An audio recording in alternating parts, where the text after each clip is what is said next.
there is being an ongoing RAM crisis. One of our previous team members, Kevin, he wrote an article about like the whole RAM crisis that's going on. And unfortunately, that has now started to affect Raspberry Pi. So Raspberry Pis have received another price hike in the last 2 months. And basically, the more RAM the board has, the more its price is increasing.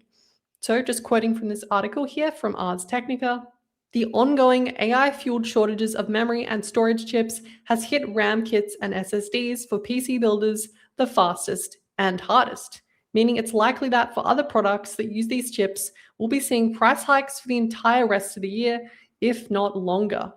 And the latest price hike news comes courtesy of Raspberry Pi CEO Eben Upton, sorry if I said that wrong, who announced today that the company would be raising prices on most of its single board computers for the second time in 2 months. Prices are going up for all Raspberry Pi 4 and Raspberry Pi 5 boards with 2 gigabytes or more of LPDDR4 RAM, including the Compute Module 4 and 5 and the Raspberry Pi 500 computer inside a keyboard. And the 2 gigabyte boards pricing will go up by $10, 4 gigabyte boards will go up by $15, 8 gigabyte boards will go up by $30, and 16 gigabyte boards will increase by a whopping $60. It's really a bummer because the whole selling point of the Raspberry Pi is that they're so cheap, right? And in my opinion, I don't think they make for good full computers. It's not like, oh, I got this $30 computer. They're made for very specific tasks, is what I'm trying to say. They're really popular, and this is why we're covering them. They're really popular in the privacy community for running like a single member Mastodon instance, or like a simple Nextcloud instance, or DNS, to block ads and stuff at home. Sorry, I know I'm rambling a little bit, but this to me touches on a larger issue that I've been trying to figure out how to put into words and address for several years now, which is the idea of privacy as a privilege, because it is really unfortunate when you have to pay for privacy. Like kind of going back to phones, right? We talk about something like Graphene OS, and Graphene OS is only available on a Pixel, which is a several $100 phone, which is still cheaper than an iPhone, but it's not a cheap phone. And again, certain areas can't get Pixels. And so it's almost like you have to be privileged enough to have the money and live in the right area to get a Graphene phone. And that's really unfortunate. But at the same time, things like Raspberry Pis, things like VPN servers, those things cost money. You can't pay the rent for your office by I don't know, telling the landlord how to use Signal, right? Like that's just not how the world works. So it's the point I'm getting at is it's really unfortunate to see this price go up on these very reasonably priced tools that are designed to help, or maybe they're not designed to, but they're very good for helping people reclaim control of their data.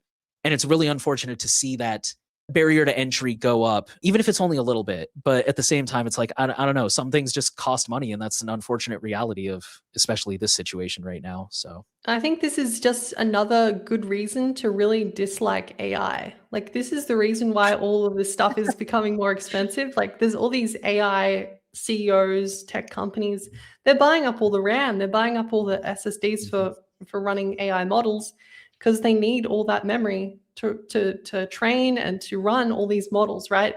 And I think we've kind of seen this for a while with Raspberry Pi. It's kind of been a continuing drama with Raspberry Pi.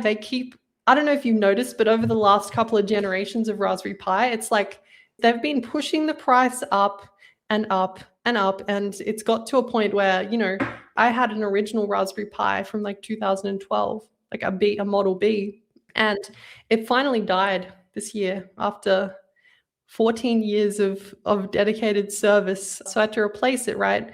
And there was nothing that was really the same price as what I'd paid for that original Raspberry Pi. I think I only paid like $25 for that original Raspberry Pi. Still, I think it's a problem with affordability, right? And I think Raspberry Pi has kind of been becoming more and more unaffordable as time goes on. And I'm not sure if the pricing is justifiable, in my opinion. I think there's plenty of alternative options to Raspberry Pi. Unfortunately, it does come with, downsides such as software support not being as good, and, just general community support not being as good. But I think, there's definitely, bargains to be found. Like JS in the chat said, I bought a mini PC, 16 gigabytes of RAM, and 100 Intel CPU for $160 USD.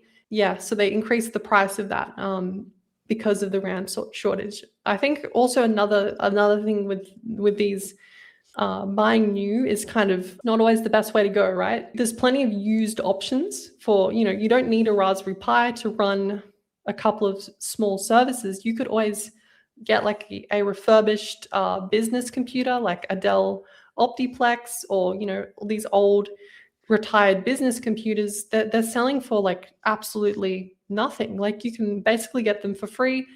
They may not be as power efficient, but you're still getting the ability to run those low powered services. So I think there is always an option. But I do think when it comes to the thing you said about privacy being a privilege, it's definitely a matter of perspective. I think people can still do quite a lot for their privacy. Like a lot of privacy tools are free, like Proton Mail, Tutor, that's all free. Like you don't actually need to pay. Like you can still get away with having a free account. And I think it's important to have these free options, right? Where, freemium model is really good in that circumstance, right? Like with Bitwarden, you can have a syncing vault with security and it's free for the most part. You miss out on some small features, but you're getting a lot of those features that are the most important for free. And I think, it is kind of unfortunate that there's things like hardware where it's a little bit more tricky with like Nate said, there's Google Pixels. They cost quite a lot of money depending on what country you're in. And they can also have problems with international shipping. Not every country has Pixels available. It's not a globally available device, but I think a lot of people can also get a really good level of privacy just by debloating their phone, switching the usage on their device, or instead maybe going for an iPhone, which is available in a lot of locations. So I think people don't have zero options.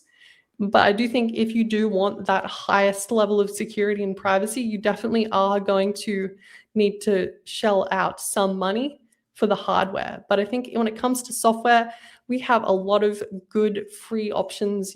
There's a bunch of examples like the Tor browser. You can, browse anonymously for free. It doesn't cost money. But a lot of that is supported by Tor network operators who, do this for the love of the game. Like they're not in this to make money. They're doing it to promote, the free internet, to allow people to access information.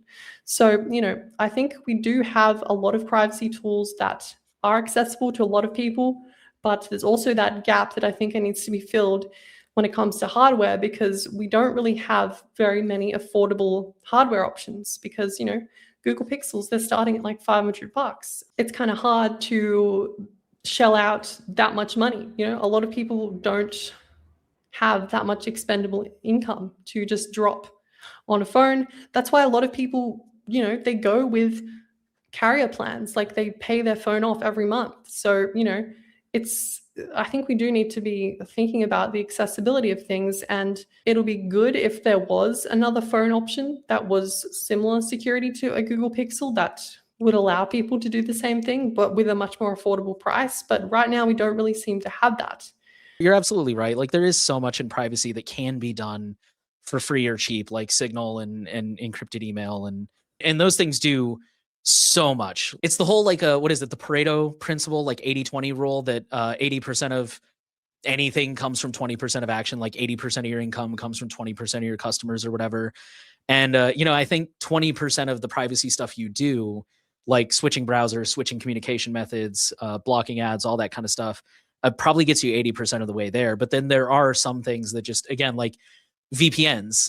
There are a handful of, I would argue, very reputable free VPNs, but they're also horribly slow and very limited on their capabilities. And, it's like you were saying, it's unfortunate that once you start getting to those higher levels of like really, I guess, perfecting, for lack of a better word, like perfecting your privacy, because obviously privacy is a journey. We'll never really get there.